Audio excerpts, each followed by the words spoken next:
apresentou, já tive aqui algumas vezes. É um motivo de muita alegria estar aqui nesse momento para compartilhar algo que há de mais precioso assim na minha vida, que é a palavra de Deus, né? E aí eu queria que quem dispor de uma Bíblia abrisse em João, já está aqui no papelzinho, pronto, João capítulo 3, do versículo 1 ao 13, diz assim a palavra do Senhor. Havia entre os fariseus um homem chamado Nicodemos, um dos principais dos judeus. Este, de noite, foi ter com Jesus e lhe disse: Rabi, sabemos que és mestre, vindo da parte de Deus, porque ninguém pode fazer estes sinais que tu fazes, se não estiver com ele.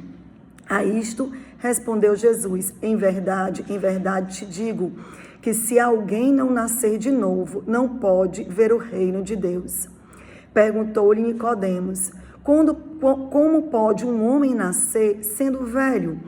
Pode, porventura, voltar ao ventre materno e nascer segunda vez? Respondeu Jesus: em verdade te digo, quem não nascer da água e do Espírito não pode entrar no reino de Deus. O que é nascido da carne é carne, o que é nascido do Espírito é Espírito. Não te admires de eu te dizer, importa-vos nascer de novo. O vento sopra onde quer, ouves a sua voz, mas não sabes de onde vem, nem para onde vai. Assim é todo o que é nascido de Deus. Então lhe perguntou Nicodemos: como pode suceder isto? Acudiu Jesus: tu és mestre em Israel e não compreendes estas coisas? Em verdade vos digo que nós dizemos o que sabemos e testificamos o que temos visto. Contudo, não aceitais o nosso testemunho. Se tratando de coisas terrenas não me crestes, como crereis se vos falar das celestiais? Ora, ninguém subiu ao céu, senão aquele que de lá desceu, a saber, o Filho do Homem que está no céu.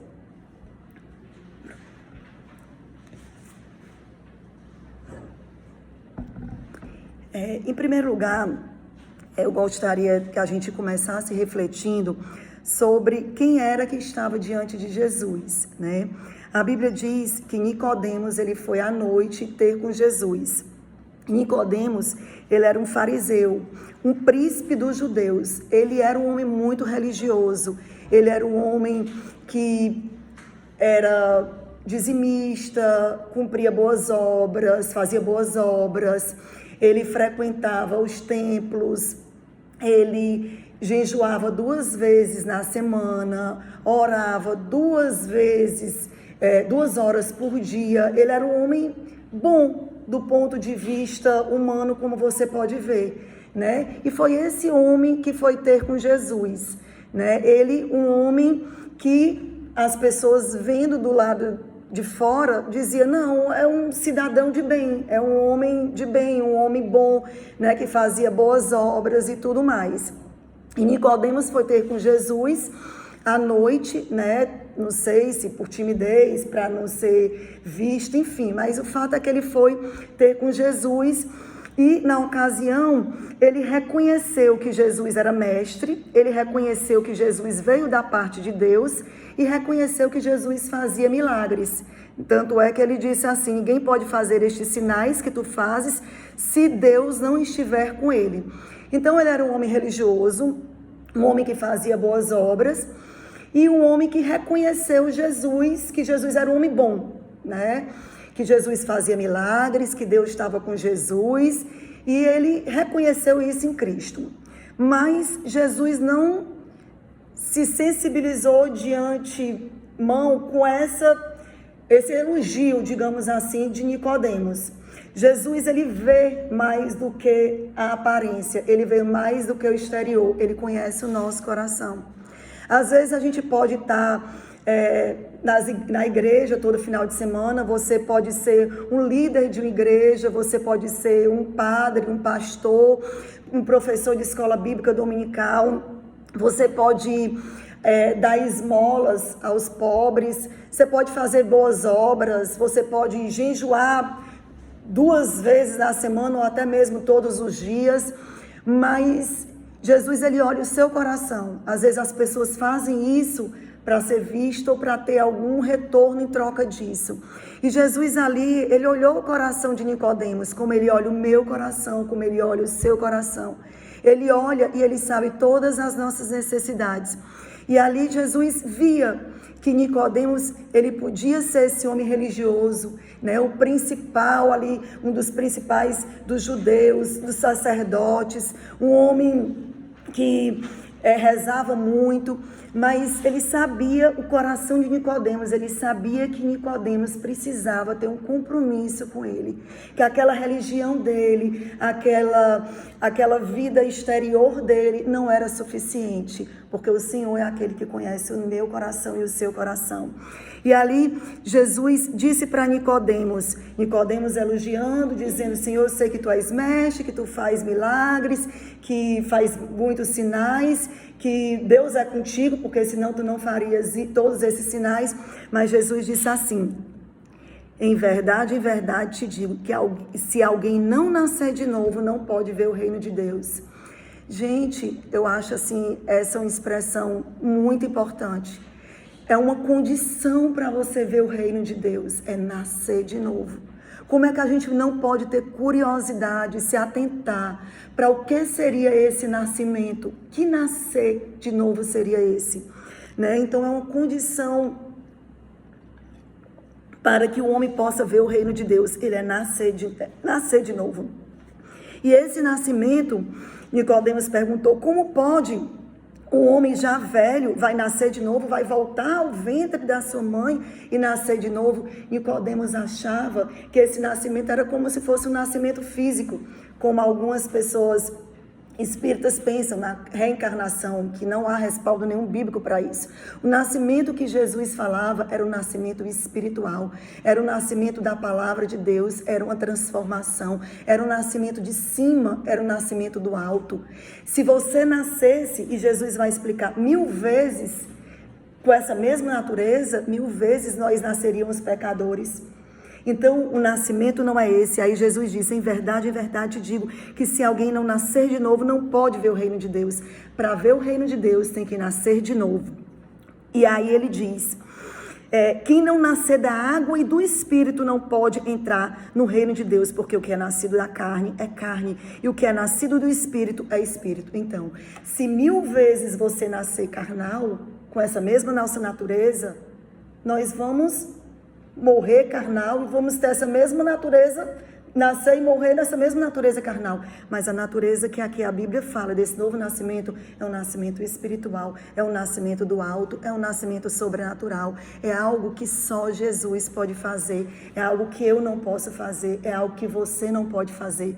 A única coisa que depende de você é você querer, é você se reconhecer pecador. E aí vamos ver por quê. Deus, no propósito da criação, ele fez o homem, um mundo perfeito. O homem nasceu em condições de ser santo. Em Efésios capítulo 1, versículo 4, diz assim: porque Deus nos escolheu nele antes da criação do mundo para sermos santos e irrepreensíveis em sua presença. Deus fez a mim, Deus fez a você, para nós sermos santos e nós sermos irrepreensíveis. E aí eu vos pergunto: nós estamos sendo santos e irrepreensíveis? Nós estamos guardando aquilo que Deus mais quer que a gente guarde em nossas vidas? A gente está vivendo a vida que Ele quer que nós vivamos? Então o propósito da criação foi nós vivermos dessa forma. Deus nos criou para isso. Porém, houve um problema. O pecado entrou no mundo. O pecado entrou no mundo por Adão. E aí você diz: não, mas eu não sou pecador. Você vê a semente pecaminosa até numa criança.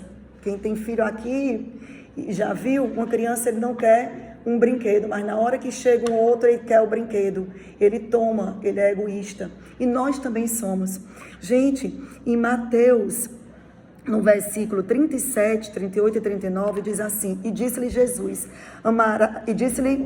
Jesus disse: amarás o Senhor teu Deus de todo o teu coração, de toda a tua alma e de todo o teu pensamento. Este é o primeiro e grande mandamento. E o segundo, semelhante a este: amarás o teu próximo como a ti mesmo. Aí eu te pergunto: você está amando ao Senhor teu Deus de todo o teu coração, de toda a tua alma, de toda a tua força e de todo o teu pensamento? Nós estamos realmente amando a Deus como nós devemos amar, pelo propósito que Ele nos criou? Nós estamos realmente fazendo isso?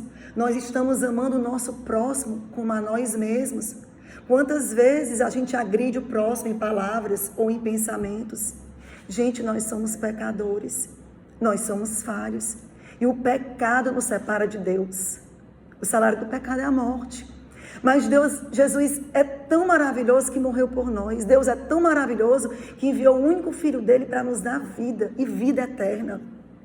Mas tudo isso depende de nós. O pecado entrou no mundo, como diz Romanos capítulo 5, versículo 12, diz assim em diante: portanto, da mesma forma que o pecado entrou no mundo por um homem, e pelo pecado a morte, assim também a morte veio a todos os homens, porque todos pecaram.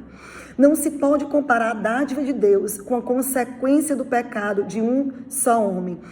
Por um pecado veio o julgamento que trouxe a condenação. Por um pecado, o pecado de Adão, trouxe o julgamento veio o julgamento que trouxe a condenação.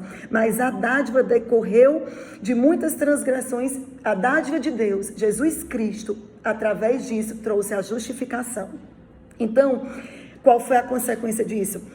A transgressão de um homem, de Adão, resultou a morte de todos nós. Mas a solução e o ato de justiça foi a vida de Cristo, foi a vida de Jesus, foi Jesus ter vindo e ter morrido por nós. Então nós temos essa certeza, a certeza de Cristo veio para nos dar uma vida eterna, para nos dar uma transformação, para mudar a nossa mente, para mudar o nosso coração. E isso só depende de nós. Em 1 Coríntios, no capítulo 15, versículo 45 até o 49, a gente percebe o seguinte, que Adão veio ao mundo e Deus deu a vida através de Adão. Mas em Cristo, que é considerado como se fosse o segundo Adão, nós recebemos vida. Jesus veio para comunicar a vida deles em nós, para que a vida de Cristo fosse comunicada em nós. E nós, por intermédio de Cristo, nós podemos ter essa vida transformada, essa vida que Ele quer nos dar. E muitas vezes a gente simplesmente se rende a nós mesmos, às nossas ambições, aos nossos desejos, à nossa própria consciência. A consciência que muitas vezes nos tira de Deus. A gente sabe que, por exemplo, mentir é pecado, mas muitas vezes nós mentimos. E a gente sabe que é uma ofensa contra Deus, mas muitas vezes a gente não resiste. E vocês sabem por quê? No Romanos capítulo 7, a Bíblia diz o seguinte: nós temos duas naturezas, uma natureza carnal, que é a natureza de Adão. Nós nascemos nessa natureza e nós fazemos muitas vezes não aquilo que nós queremos por natureza, não aquilo que Deus quer, mas aquilo que a carne quer, que a nossa natureza quer. Romanos capítulo 7 diz o seguinte, olha só, no versículo 15 diz: porque o que faço não aprovo, pois o que quero, isso não faço, mas o aborreço, isso faço. E se faço o que não quero, consinto com a lei que é boa, de maneira que agora já não sou eu quem faço isso, mas o pecado que habita em mim. Quantas e quantas vezes a gente diz, a partir de hoje eu não faço mais isso? Já aconteceu com vocês? E acaba fazendo? Porque é o pecado que acaba operando isso. É o pecado que acaba fazendo essa coisa. É a tentação. Porque eu sei que em mim, isto é, na minha carne, não habita bem algum. E com efeito, o querer está em mim. Mas não consigo realizar o bem, porque não faço o bem que quero, mas o mal que não quero, isso faço. Aí o versículo 24, miserável homem quem sou. Miserável homem que sou, o grito de Paulo. Quem me livrará do corpo dessa morte? Dou graças a Deus por Jesus Cristo. Então, muitas vezes nós fazemos o pecado acaba nos dominando. Mas eu digo aqui uma coisa, o pecado ele não se converte. Quando Jesus veio e ele se revela para a gente tem a opção de entregar a nossa vida. A nossa natureza de Adão, você nasce com a sua natureza. Nós nascemos com a nossa natureza ruim, caída, a natureza de Adão. Carne.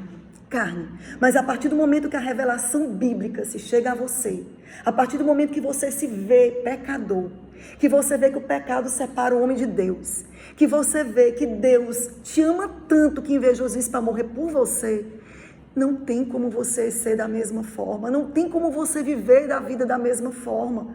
A partir do momento que você recebe, você começa a amar Cristo, você começa a querer ter uma vida dele, com Ele e para Ele. A partir do momento o amor dele reina na tua vida. E nesse momento o Espírito Santo entra em ti e tu pode deixar Jesus reinar na tua vida. Tu tem a opção de escolher Jesus ou a carne. Antes em Adão, é só a carne que vai reinar. Tem gente que diz assim: ah, mas agora quer dizer que eu me converti, então pronto, é só Deus aqui que vai reinar, então o Espírito Santo está em mim, eu não vou ser tentado, eu não vou passar por nenhuma dificuldade. Não. Quando você está em Adão, é só carne. É a natureza humana, é a natureza caída. Mas quando você entrega a sua vida a Cristo, o Espírito Santo muda a sua vida, ele te transforma, ele te dá um novo coração, ele te dá uma nova mente, mas as tentações, a tua carne continua lá. Cabe a você, num duelo entre espírito e carne, uma briga, você decidir quem é que vai priorizar na sua vida, quem é que vai preponderar, o espírito ou a carne. O que é que você está cultivando mais?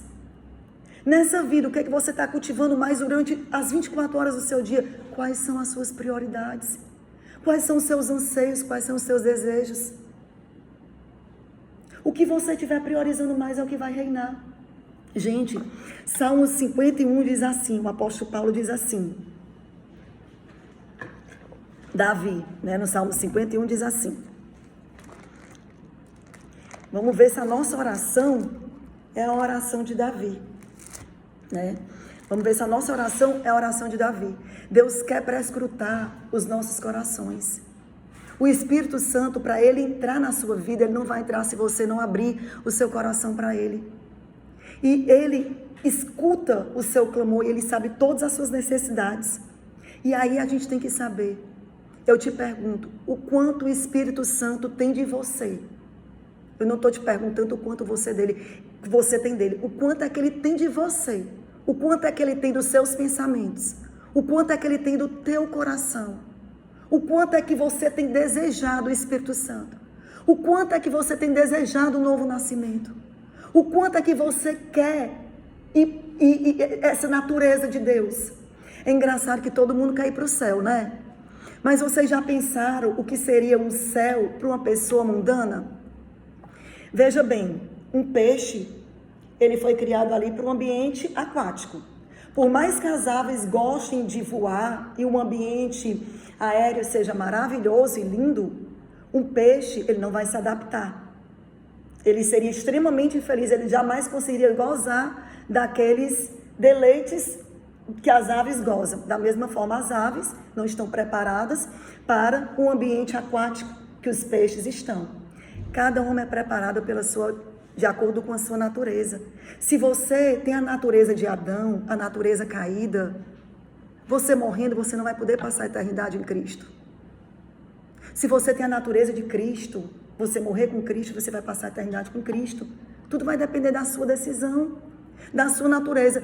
Gente, como é que uma pessoa que não consegue passar 1 hora, 2 horas na presença de Deus, vai passar a eternidade no céu?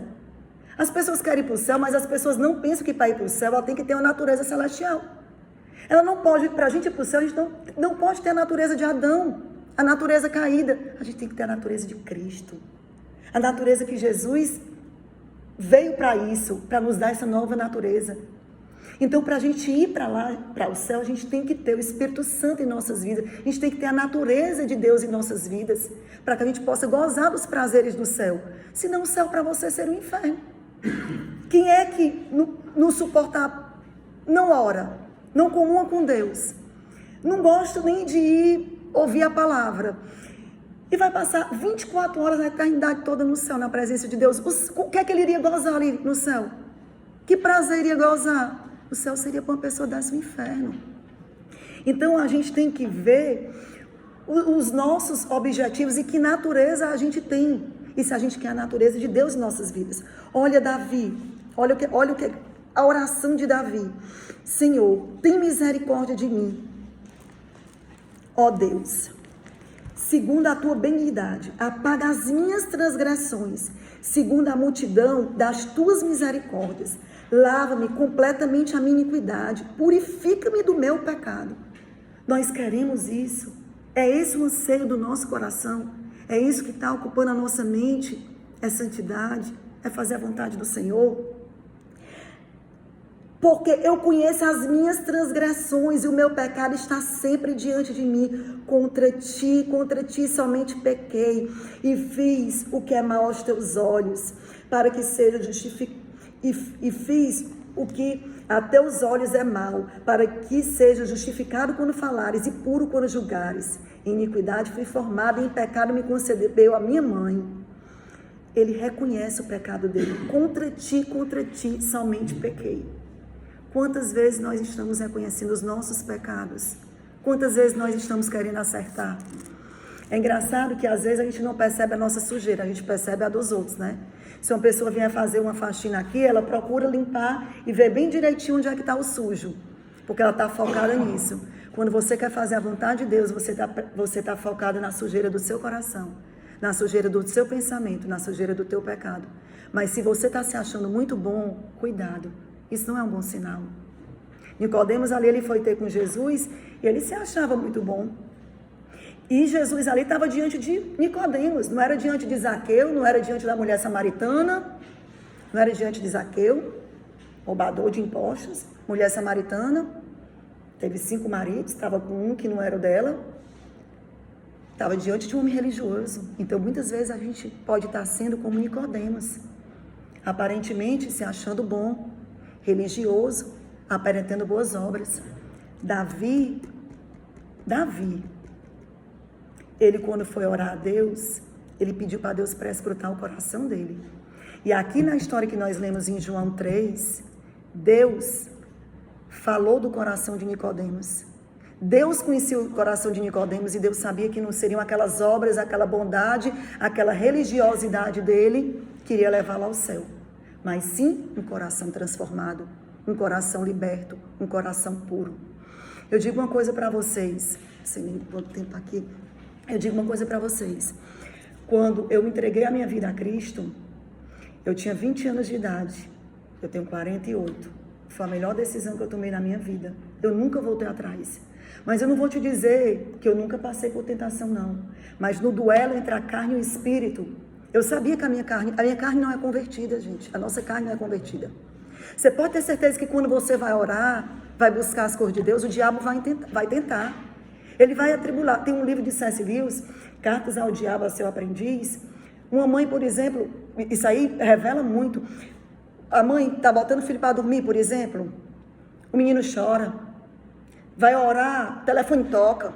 Tudo acontece para te tirar de Deus. Mas você deve ter aquela determinação. O que me marcou muito foi eu ver o amor de Deus na minha vida. Eu não me converti em condições normais, de sentido, eu ouvi a palavra e abri, atentei a meu coração para a palavra de Deus. Não. Foi no momento de dificuldade. E foi no momento em que eu via a lavadeira, a moça que lavava roupa na minha casa, era crente, e ela é uma pessoa extremamente alegre. E eu, meu Deus, o que essa mulher tem que eu não tenho uma alegria que ela tem? Eu era católica, eu era do Shalom, eu liderava um grupo de partilha, eu era religiosa, eu tinha uma família equilibrada, eu fazia a faculdade que eu queria, não passava nenhuma privação, mas eu tinha um vazio no meu coração. Eu tinha um vazio e eu sabia que eu tinha um vazio no meu coração. E esse vazio que eu tinha no meu coração só podia ser preenchido por Jesus. Ele era enorme. Só podia ser preenchido pela pessoa de Jesus Cristo.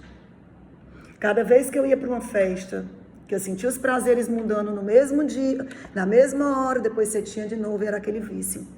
E aí, devido ao vazio do meu coração, eu fui buscando a Deus, buscando a palavra. E no primeiro momento, eu fui por uma insatisfação pessoal. Mas depois eu descobri que Jesus era tão maravilhoso, eu comecei a ver a minha sujeira. Eu comecei a ver o meu pecado. Eu comecei a ver que eu merecia o inferno. Eu senti o amor de Deus pela minha vida. Eu senti o sacrifício de Cristo.